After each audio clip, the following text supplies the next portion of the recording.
Hello welcome. Energy हमारा आज का आर्टिकल है।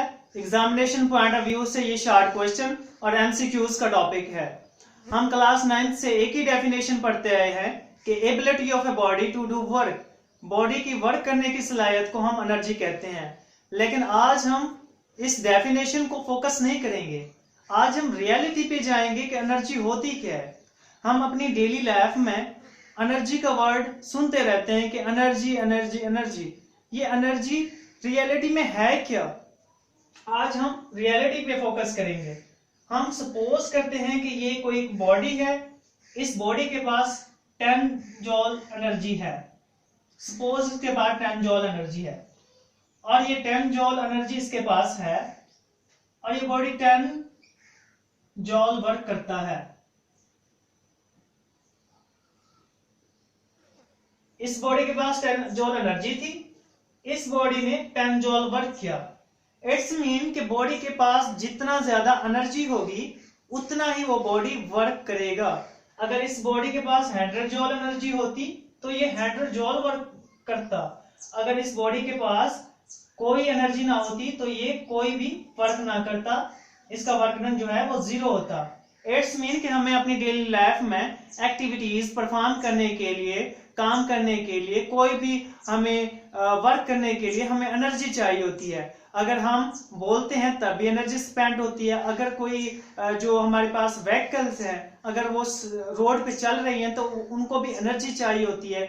हमें कोई भी एक्टिविटीज परफॉर्म करने के लिए अपनी डेली लाइफ में एनर्जी की जरूरत होती है। एनर्जी ही की वजह से वर्क होता है। अगर इस बॉडी के पास एनर्जी ना होती तो ये वर्क नहीं होता। और इसी तरह energy is needed our body to grow.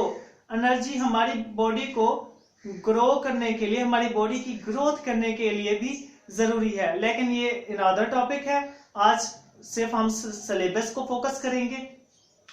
तो आपके सिलेबस में एनर्जी जो मैकेनिकल एनर्जी दी गई है, उस मैकेनिकल एनर्जी की 2 टाइप्स हैं। जो फर्स्ट टाइप है वो काइनेटिक एनर्जी है।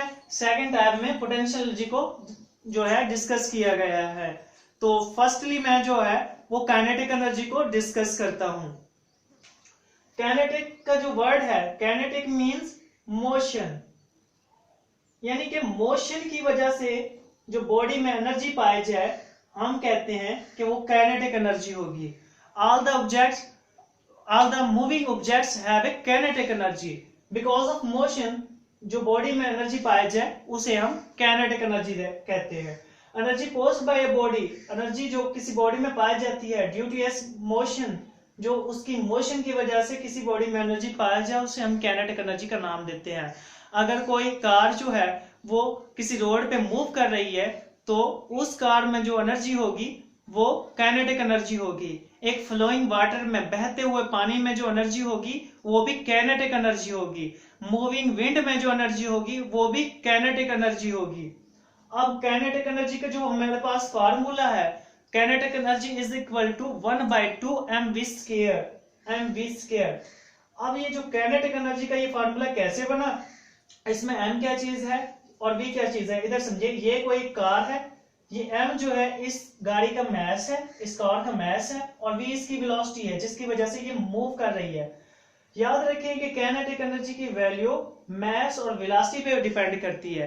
जितना इस गाड़ी का मास होगा और वेलोसिटी होगी उतना ही इसमें काइनेटिक एनर्जी होगी।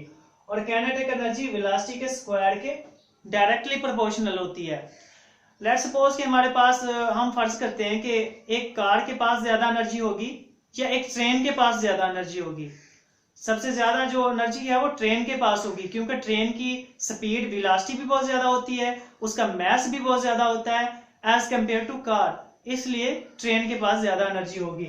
यानी जितना ऑब्जेक्ट का मास होगा और जितना उसकी वेलोसिटी होगी उतना ही काइनेटिक एनर्जी होगी।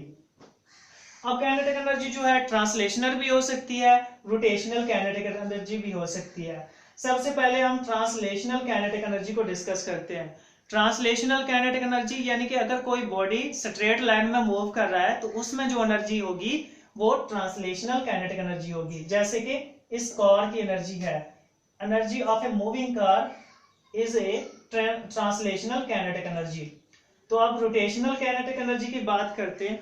अगर कोई ऑब्जेक्ट किसी अपने एक्सिस के गिर्द रोटेट कर रहा है तो उसमें जो एनर्जी स्टोर्ड होगी वो रोटेशनल काइनेटिक एनर्जी होगी।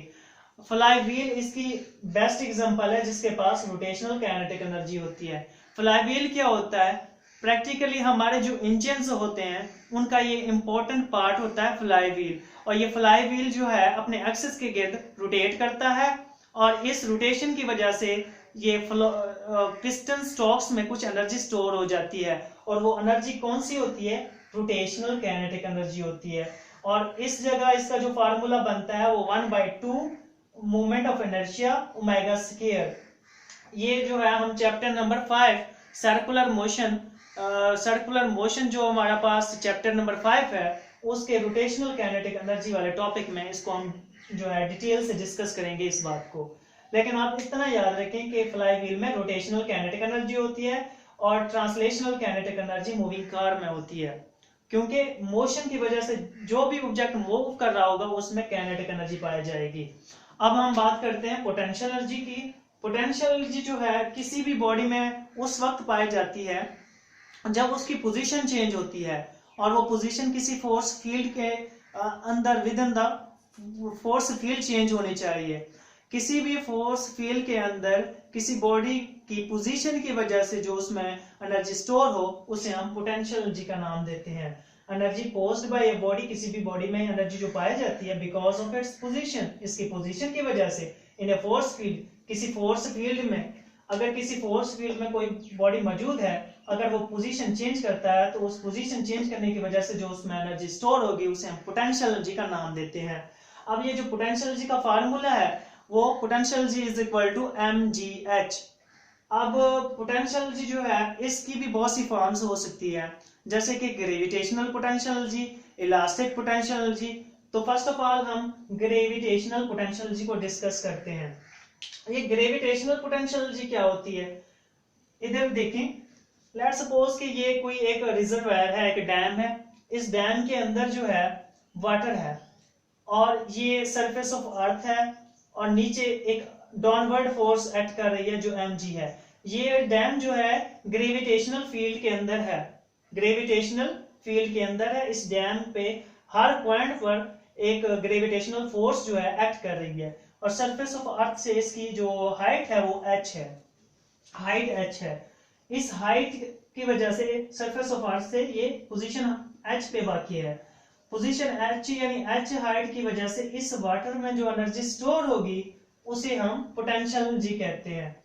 अब इस फार्मूले को देखें, ये mg क्या है? ये फोर्स है जो डाउनवर्ड एक्ट कर रही है, और h इसकी हाइट है।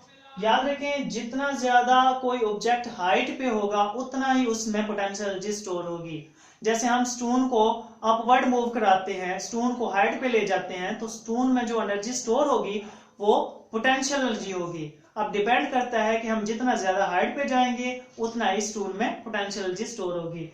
तो ग्रेविटेशनल पोटेंशियल एनर्जी जो है वो water in A high dam, dam में मौजूद जो वाटर होता है, डैम में मौजूद जो पानी होता है उसमें जो एनर्जी पाई जाती है वो ग्रेविटेशनल पोटेंशियल एनर्जी होती है। अब हम बात करते हैं इलास्टिक पोटेंशियल एनर्जी की। हमारे पास स्प्रिंग जो होते हैं, जब हम स्प्रिंग को स्ट्रेच करते हैं तो एक स्ट्रेचिंग करते हुए स्प्रिंग में जो एनर्जी स्टोर होती है वो इलास्टिक पोटेंशियल एनर्जी होती है। स्प्रिंग को स्ट्रेच करते हुए जो एनर्जी स्प्रिंग में स्टोर होती है तो वो इलास्टिक